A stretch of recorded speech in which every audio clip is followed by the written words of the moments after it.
Des dizaines de familles esclaves des mauvaises odeurs et de la pollution au CQ 401 Loandjili. Et comment se comportent les marchés de la ville à quelques jours de la Noël? Nous tenterons de répondre dans ce journal. Et enfin, l'association des parents d'élèves et étudiants du Congo, APEC en sigle, sensibilise sur les dangers de la fraude en milieu scolaire. Mesdames et messieurs, vous l'avez compris, telle est la vitrine de votre journal de la semaine. Merci de nous accueillir chez vous et à présent, bonnes conditions de suivi. Lutte contre la fraude en milieu scolaire, l'APEC entre en croisière. Son mode opératoire, la sensibilisation à la base. La dernière rencontre s'est tenue en fin de semaine écoulée autour d'un échange franc et rare, tel que nous le rapporte ici Elliot Massamba.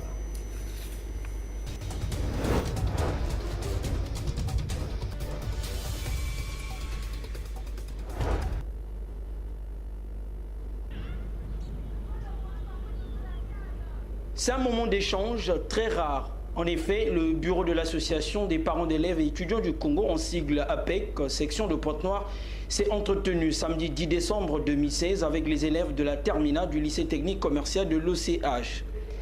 Il s'est agi au cours de cette rencontre de sensibiliser ces apprenants quant à l'intérêt de se montrer plus assidus à l'école, d'observer la discipline et de rejeter toute pratique débouchant à la fraude. Abordant en premier la question de l'assiduité, le président de l'APEC, Apollinaire Batiti Sambou, a estimé que cela passe par la présence régulière au cours. Sur la discipline, l'homme a dit qu'elle constitue sans équivoque le moteur même d'une réussite scolaire. Enfin, sur la fraude, le numéro 1 de l'APEC à Pointe-Noire a déclaré qu'il n'est pas bon qu'un élève emprunte ce chemin, d'où il a invité les enfants de s'abstenir dès à présent. De leur côté, les élèves ont formulé quelques doléances liées entre autres au mauvais comportement affiché par certains professeurs lors des cours et bien entendu à l'épineux problème des odeurs provenant du marché. Quant au proviseur de cet établissement, Simon Romial Mwangou, il a simplement loué l'initiative prise par l'APEC, celle consistant à échanger avec ses élèves sur des aspects aussi importants. Ce type de descente va se poursuivre à d'autres écoles publiques, tous secteurs d'enseignement confondus.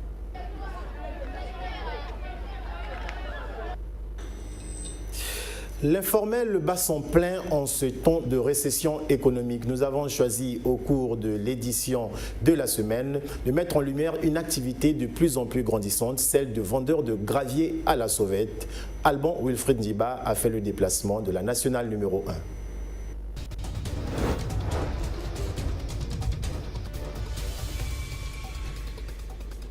Il y a beaucoup de produits. La vente du gravier sur la voie publique est une tendance à la mode à Pointe-Noire. L'un des centres de prédilection de ce phénomène, la route nationale numéro 1, tout au long de la clôture du cimetière de Mongonkamba. En effet, depuis plusieurs années, ces hommes et femmes vont acheter du gravier au village Boubissi à Inda pour le revendre en détail ici à Mongonkamba. Toute une chaîne participe à cette manœuvre. Les chauffeurs pour transporter le gravier, les tamiseurs pour séparer ces pierres de la latérite et enfin les démarcheurs. Toutes ces personnes gagnent leur vie à partir de ce petit boulot.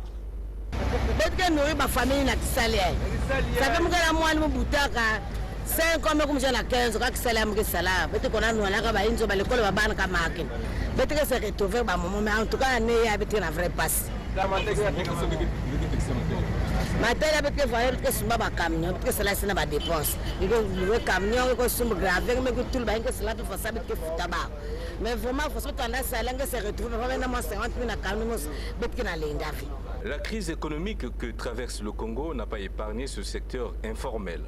La clientèle se fait rare. D'autres difficultés que rencontrent ces débrouillards est l'insalubrité du cimetière de Mongonkamba. Nous ne sommes pas de bandits, Nous, on n'a pas de travail. Nous, c'est notre travail qu'on fait depuis au village. On a mis les enfants monde dans cette business-là.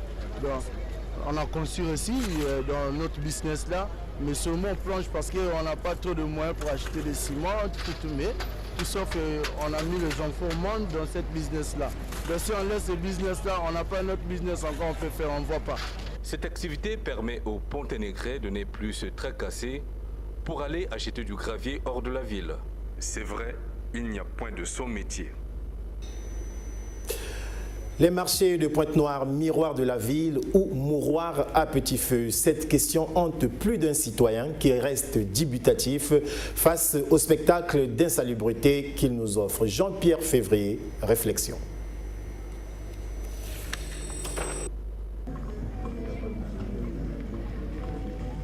Le premier geste d'un étranger arrivé à Pointe-Noire, c'est de rechercher un logement décent et trouver un marché lui permettant d'effectuer les achats. Cette motivation du touriste prouve bien l'importance d'un marché dans une ville. Un cadre d'accueil non seulement des citoyens locaux, surtout l'image de ces lieux découverts par les autres. À Brazzaville comme à Pointe-Noire, nos marchés restent des cadres piteux aux yeux des visiteurs qui repartent avec l'impression que le Congolais s'habille bien, raffine aisément la langue française. Mais il faut visiter ces marchés, visiter où se vendent au quotidien les aliments qu'ils consomment. Certaines langues renchérissent en disant que ce qui ne tue pas engraisse et surtout le nègre ne meurt pas de microbes. Vendeurs et acheteurs sont soumis à ces cas de repoussants. Des tas d'immondices aux odeurs nauséabondes dégagent des parfums insolites aux passants résistants de demeurer dans ces lieux. Du marché Faubourg au CH Tchétché-Massola, le constat de l'observateur du fait urbain montre à suffisance que les Congolais manquent d'intérêt pour l'entretien des marchés. Le marché cadre socio-économique, considéré sous d'autres cieux comme le miroir d'une ville, échappe à notre logiciel mental. À moins de 2 semaines de la Noël, les marchés de la ville restent timides. Ce constat est de nos reporters. Ils ont fait le tour de quelques-uns. Suivis.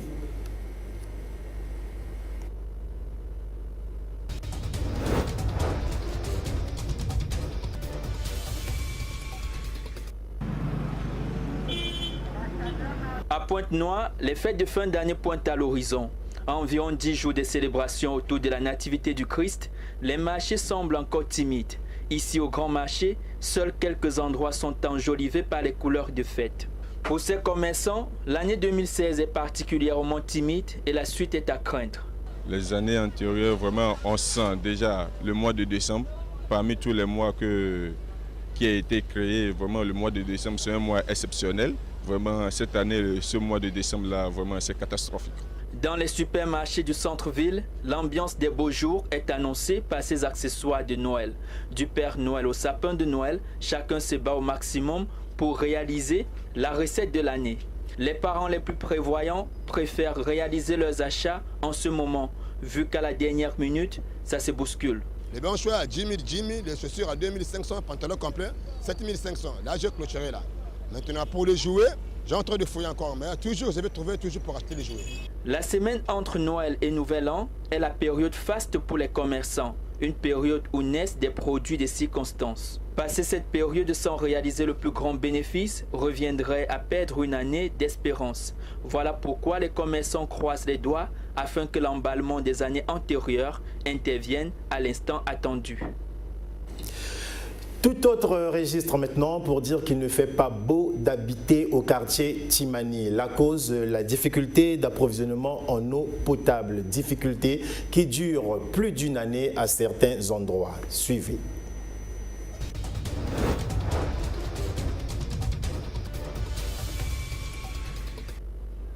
Au terminus de bus en provenance de Fantchétié se développe au ralenti le quartier Timani, le Willis, d'une verdure rafraîchissante. Quartier loti il y a 40 ans, séparé par le mur de clôture de l'aéroport Agostino Neto, un quartier qui est en difficulté d'eau potable. Les habitants s'approvisionnent dans le bas-fond, une rude épreuve de transport qui s'impose à eux depuis 1 an. Des logements abandonnés par des locataires dans certaines parcelles, un manque à gagner pour les propriétaires des maisons à cause de la pénurie d'eau. Ainsi, construire à Timani devient un problème épineux pour celui qui fait de l'immobilier son fonds de retraite. Au centre intégré situé dans la rue Joseph Limba, l'eau coule que certaines nuits à intervalles de 2 semaines. Un bonheur pour ceux habitant le bas-fond de l'école primaire du quartier. Un petit sourire retrouvé dans les visages des habitants rencontrés. Des difficultés de Timani Centre que nous résume M. Daniel Kwama, président de la zone 4, circuit 604. Le problème d'eau. Dès que chez moi, j'ai résilié le contrat. Parce que ça me fait plus d'une année que je n'ai pas d'eau. J'étais obligé d'aller à la SNDE, résilier le contrat. L'eau ne coule pas. Pour ceux qui ont quelques gouttes d'eau, ils sont obligés de puiser, de creuser. Mais ça ne fait pas régulièrement aussi. L'eau étant la vie, la SNDE doit revoir les installations techniques d'adduction d'eau de ce quartier pour reconquérir sa clientèle, car bien d'autres quartiers connaissent la même réalité. Nous le disions en titre, plus d'une dizaine de familles vivent l'enfer au quotidien au CQ 401 à Luandjili. La cause, la cohabitation avec une décharge devenue sauvage suite à la mauvaise utilisation de cet endroit par les services de la voirie. Diane Fidelis Banza, récit des faits. Est-ce une mauvaise idée d'avoir placé des bacs à ordures à cet endroit? La réponse semble être oui. Oui, simplement parce que l'espoir d'un assainissement a rapidement fait place à un supplice. Supplice que ces paisibles citoyens du CQ 401 Luandjili doivent à l'excès de zèle de certains agents municipaux commis à cette tâche. Regardez comment ils ont renversé cette poubelle-là, à dessein. Et quand on leur parle, ils se mettent à nous injurier. Surtout le conducteur. Et là-bas, il y a une monticule de terre. Là-bas. Il y a une monticule de terre qu'ils sont allés prendre je ne sais où. Et c'était destiné à remblayer cette place-là. Mais malheureusement, chaque jour, ils viennent prendre un peu pour aller vendre ailleurs. Quand ils prennent ici, ils creusent, ils vont vendre ailleurs.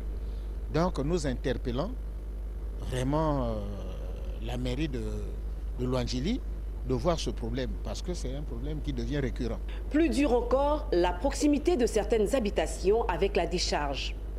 On y voit des enfants jouer en toute insouciance au même rythme que les pique-bœufs. Plus préoccupés par la situation, les parents, eux, en appellent à l'autorité. On est exposé à beaucoup de maladies. Donc il faudrait que Madame le maire, c'est la mère de tout le monde, qu'elle essaie un peu de penser vraiment à nos vies. Nos vies sont exposées. Si pour les passants, se boucher le nez est une alternative, pour ces riverains, la pilule reste et demeurera amère tant qu'une solution durable ne sera pas trouvée. Pour s'en convaincre, il suffit de s'y rendre. Se rendre à Timani par la route relève parfois de l'exploit. Entre patience et sacrifice, le challenge est souvent élevé. À la flexibilité du coût de transport se greffe le mauvais état des routes, sinon l'inexistence.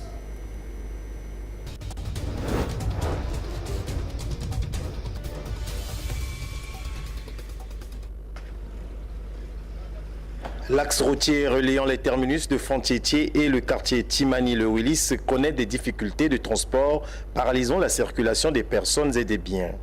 Les véhicules cherchent à se frayer un passage pour accéder à cette périphérie verdoyante derrière l'aéroport Antonio Agostino Neto. Au caprice des chauffeurs, les usagers de ce tronçon subissent une augmentation en double du prix du transport. Des difficultés de transport qui ne permettent pas l'évolution de ce quartier, surtout en période de pluie. Aucun accès n'est possible à en croire les dires des habitants, lassés par leurs nombreux cris de cœur adressés à l'autorité urbaine. À l'actif de ces doléances figure la suggestion des travaux d'assainissement de la route des caravanes allant de Mpaka 20, traversant le Fontietier et ayant pour point de chute Ngoyo. Un désenclavement d'espoir si la volonté socio-économique fait place au patriotisme. Timani et les autres périphéries de Pointe-Noire seraient des cités banlieues modernes. Un manque d'attention que dénoncent ici certaines voies autorisées du quartier CQ 604 Timani Centre. Bon, quand il pleut, nous sommes enclavés. Les bus ne peuvent pas rentrer. Et les quelques taxis qui risquent augmentent le tarif. Il passe à 200, sinon 250 francs, quand il pleut.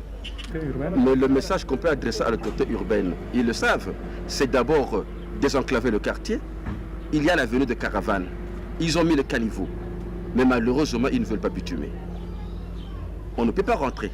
Si la route est un facteur de développement, insistons sur le développement des infrastructures routières.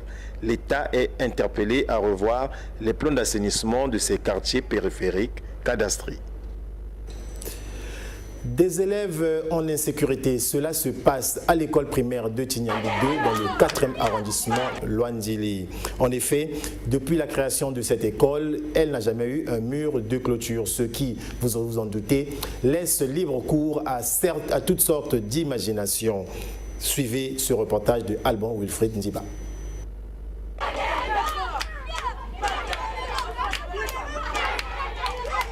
Ce spectacle inédit est l'œuvre des élèves de l'école primaire de Tignambi 2 dans l'arrondissement 4 Loandjili à Pointe-Noire. Faute de clôture, ces apprenants sont pour la plupart du temps dans la rue. La cour de cet établissement scolaire est le lieu de tous les spectacles.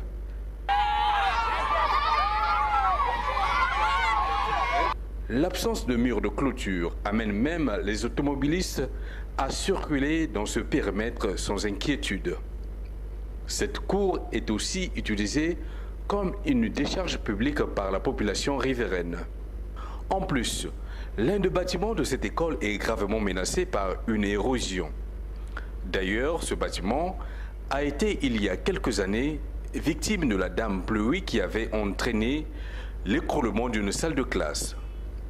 L'école primaire de Tignambi 2 est l'une des rares structures scolaires publiques de ce coin de Pointe-Noire. Ici, les élèves viennent d'un Kwiku, Trabec, Movis, Tister, Mbota, voire Vindulo. La conséquence de cette affluence des salles pléthoriques, l'insuffisance des tables bancs fait que certains apprenants s'asseyent à même le sol. Un triste tableau qui invite les dirigeants du système éducatif dans le département de Pointe-Noire à y intervenir pour sauver cette jeunesse gravement menacée.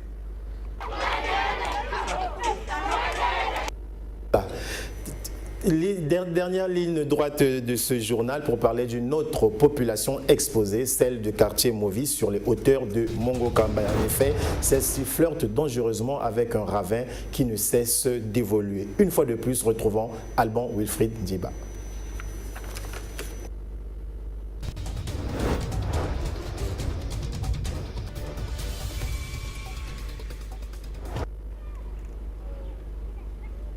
Dans ce relief accidenté, il y a des vies. Des habitations bâties sur un ensemble des inégalités de la surface du sol, des maisons qui font la fierté de leurs occupants. Malgré la menace de l'érosion, ces citoyens se sentent à l'aise chez eux. Toutefois, l'absence de voies d'accès et le manque d'eau potable constituent un goulot d'étranglement pour ces Ponténégrins.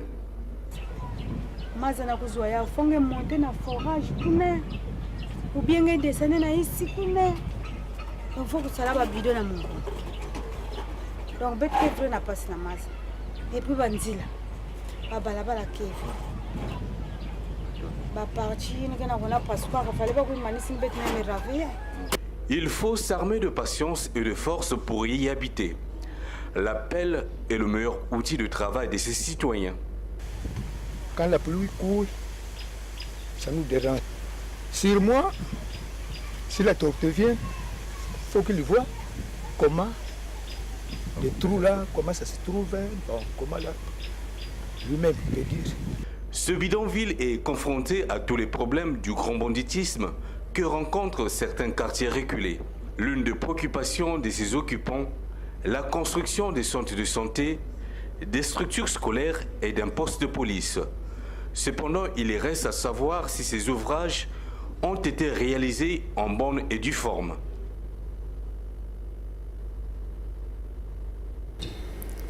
Voici totalement bouclé cette édition rétro de la semaine. Merci de l'avoir suivi au nom de toute l'équipe qui l'a préparé. Restez fidèles au programme de la DIR TV et surtout un bon début de semaine à tous et à toutes.